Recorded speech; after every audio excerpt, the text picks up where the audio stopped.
এখন দেখো এখানে কি বলছে, আয়তনের মাত্রা কোনটি। আমরা জানি মাত্রা বলতে আমরা জানি যে মাত্রা বলতে হচ্ছে বুঝি কোনো মৌলিক রাশি সূচককে মাত্রা বলে। সেহেতু যদি আমরা দেখি যে আয়তন হচ্ছে একটা যৌগিক রাশি, তাহলে আয়তন হচ্ছে ভি, সেটা বলতে হবে দৈর্ঘ্য, প্রস্থ, উচ্চতা, লেন্থ, ব্রেথ, হাইট। তাহলে তিনটা মাত্রা কি হবে? দৈর্ঘ্য হচ্ছে one kind of length, L, breadth one kind of length, কারণ এই প্রস্থ বোঝাচ্ছে একটা দূরত্ব বোঝায়, এটাও লেন্থ, এবং উচ্চতাও কি একটা লেন্থ। তাহলে কি হবে বলতো? এল কিউব হচ্ছে আমাদের মাত্রা। ওকে, তিনটাই হচ্ছে মাত্রা, তাহলে এল কিউব হচ্ছে আমাদের মাত্রা। আমাদের আনসার হচ্ছে হবে ক নাম্বার। এরপর যদি আমরা দেখি পরেরটা, বলের মাত্রা কোনটি। বলের মাত্রা হচ্ছে আমরা সবাই জানি এমএলটি ইনভার্স 2 হচ্ছে আমাদের বলের মাত্রা। পরেরটা আসি, এটি স্কোয়ার মাত্রা কোনটি। এটি স্কোয়ার, এখন অর্থাৎ এটি স্কোয়ার মাত্রাটা বের করতে হবে আমাকে। তো দেখো তোমরা একটু দেখি আমরা এটি স্কোয়ার। সো আমরা জানি ত্বরণের মাত্রা হচ্ছে এলটি ইনভার্স 2, আর টি এর মাত্রা হচ্ছে টি সময়, তাহলে স্কোয়ার আছে স্কোয়ার। দেখো এটা ভাগ, ইনভার্স সময় ভাগ হয়ে আসে, এটা গুণ হয়ে আসে, তাহলে কিছুটা কাটাতে চলে যাবে, থাকবে হচ্ছে এল। তাহলে এটি স্কোয়ার মাত্রা হচ্ছে শুধুমাত্র থাকবে হচ্ছে এল। এল কোথায় আছে? এল হচ্ছে আমাদের মাত্রা সমীকরণ।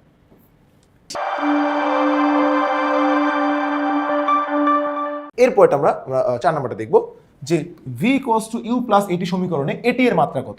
তাহলে এই যে এটি এর মাত্রা শুধু বের করতে হবে। তাহলে যদি আমরা একটু বের করি, তাহলে চলো যাই এটি, তাহলে ত্বরণের মাত্রা কি বলতো? ত্বরণের মাত্রা হচ্ছে এলটি ইনভার্স 2। ত্বরণের মাত্রা কি হয়ে আসছে?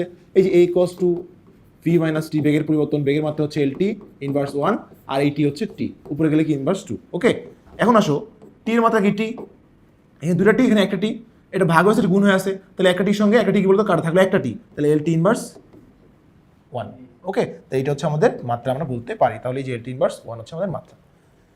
এরপর আসো S equals UT plus half AT square সমীকরণে ইউটি এর মাত্রা কত। চলো ইউটি এর মাত্রা বের করতে আমাদের। ইউটি এর মাত্রা কত? তাহলে আমরা আগের মতো করে ইউটি বের করি। ইউটি বেগের মাত্রা, ইউ মানে বেগ, এলটি ইনভার্স 1 হচ্ছে বেগের মাত্রা, আর টি হচ্ছে টি, ভাগ হয়েছে, গুণ হয়েছে, কাটা, তাহলে থাকলো কি বলতো? এল হচ্ছে আমাদের মাত্রা। তাহলে চলো এল কোথায় আছে? এই যে গ নাম্বার হচ্ছে এল। ওকে, এবার 6 নম্বর প্রশ্নটা দেখো, 10 গিগাজুল এর সঠিক সংকেত কোনটি? 10 গিগাজুল, তাহলে গিগাকে আমরা প্রকাশ করি বড়তে জি দিয়ে, আর জুল হচ্ছে জি, তাহলে হচ্ছে 10 গিগাজুল সঠিক সংকেত। তো এই ছিল আমাদের এই টাইপের সমাধান। তোমরা এখনো যারা আমাদের এই 500 প্রো এমসিকিউ বুকটি সংগ্রহ করোনি, দ্রুত সংগ্রহ করে ফেলো। নেক্সট দেখা হবে। আল্লাহ হাফেজ।